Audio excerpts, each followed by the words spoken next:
Welcome to this week's garden tour. It is the first week of July. I don't actually know the date offhand, and I'm going to take you through the garden. So first thing again, I always start with this gate and the kiwi vine, and it is still thriving. I'll show you something.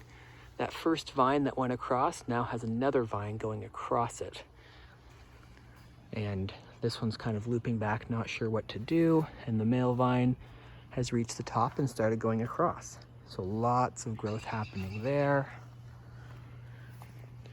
These are the tall telephone pole pea, I believe it is.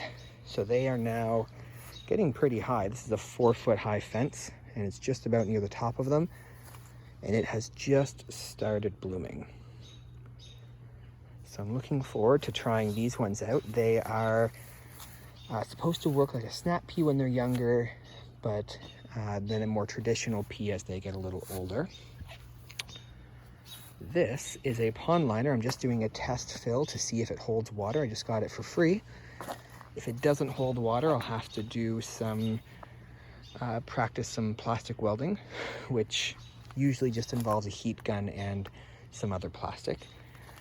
And that's going to go in this hole that I had dug for a very similarly sized pond. So that's very convenient. So far, so good.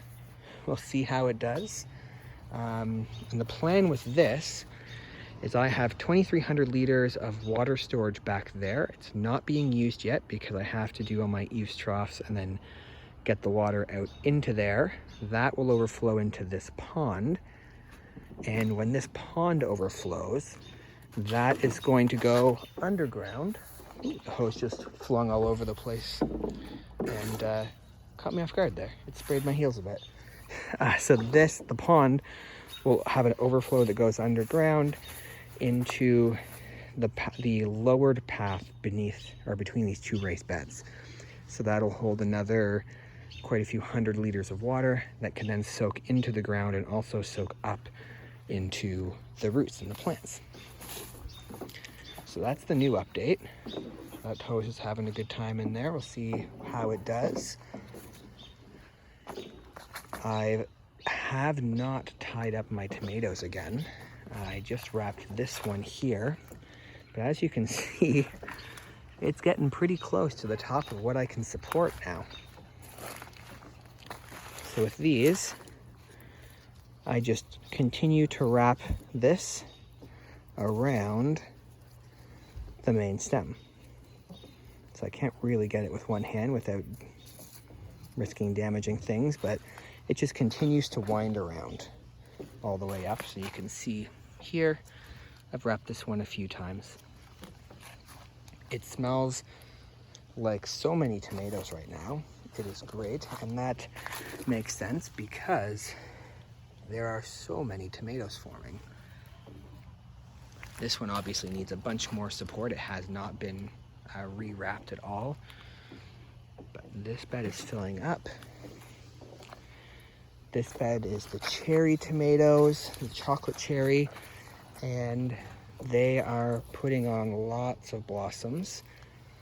And there are some small fruits around, so here are a few of them. And a lot more in there, so looking forward to trying those. What's really interesting is these strawberries that I started from seed, there are now blossoms all over the place, and these were started just this year.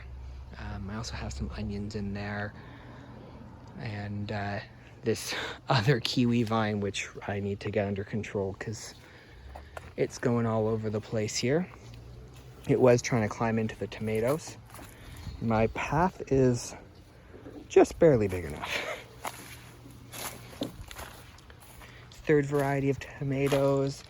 I've been harvesting some of the lettuces and such that have been planted in between. So nice not having to weed this garden. And it's just because I filled the space with lettuce. So this one's also producing a bunch of tomatoes. Got lots of marigolds, so I'm going to try a marigold jelly. You can see some more of the strawberry blossoms and this one monster monster-leaved kiwi vine. This is, these ones are supposed to be a 1-pound tomato, and I'm just looking at how many blossoms are on here, and it just keeps on going.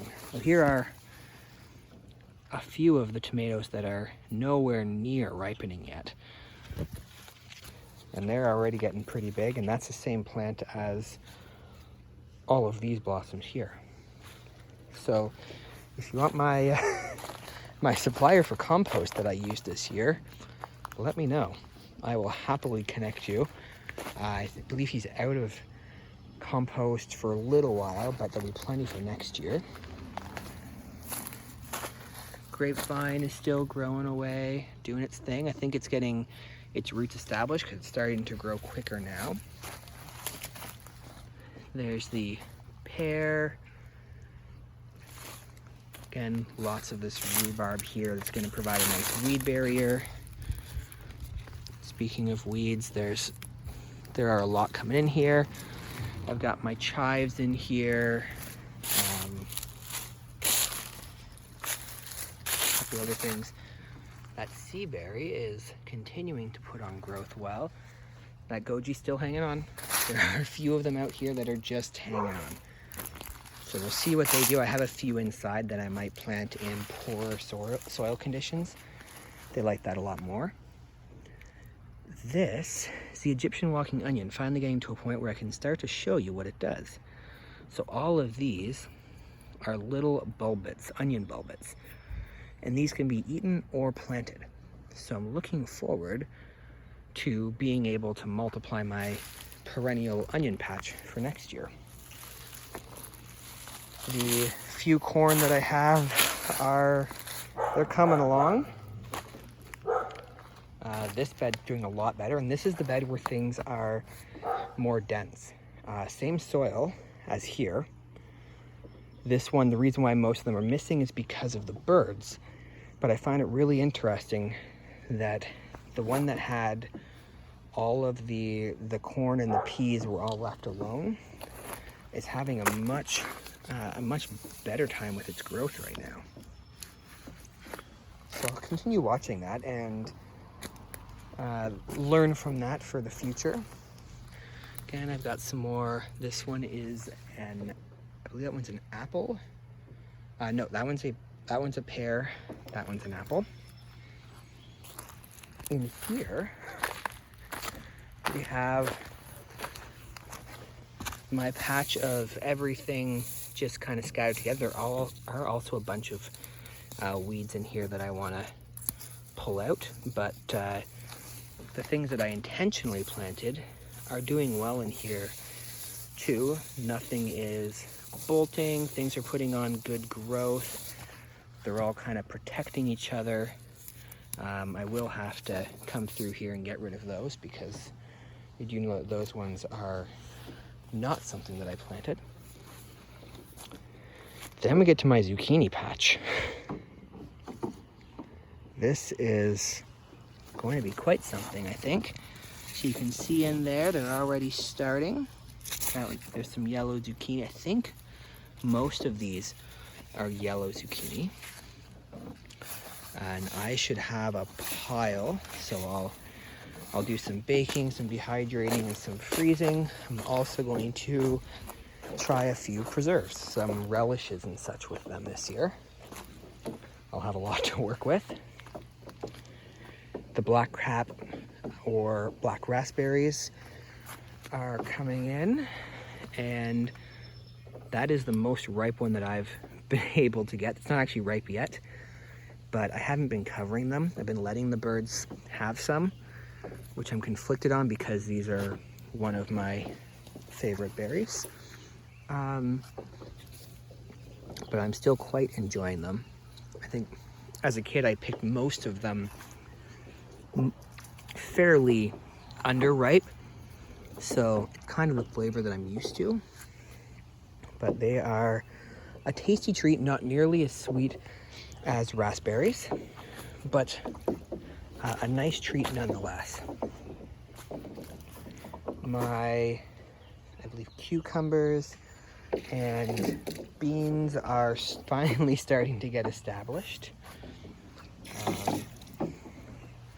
And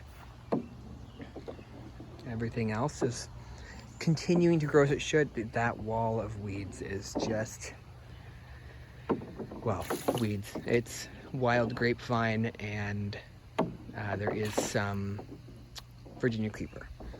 So you can see I've ripped it back a few times this year already, and it's just relentless.